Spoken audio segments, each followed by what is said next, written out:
In this video, we're going to take a look at the fundamental differences between using the get and post methods.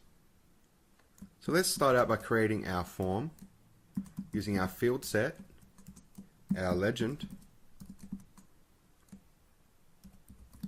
post versus get, and we'll add in one singular input type of type text and give it a name of username, and our input of type submit, and we'll leave the default text on that button.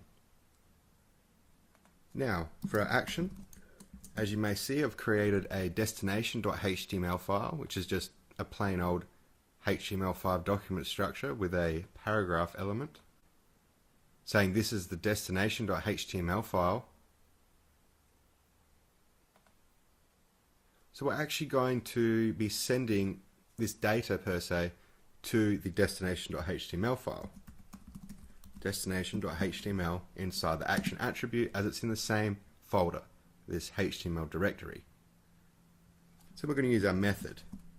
We're going to have a quick review of the get method. And so we're going to save this and try it out in the browser. As you can see, we just have our forms.html in the URL bar. It's going to enter in some arbitrary data, clicking submit, and you can see we're sent to destination.html as specified in the action attribute, and we have a query string.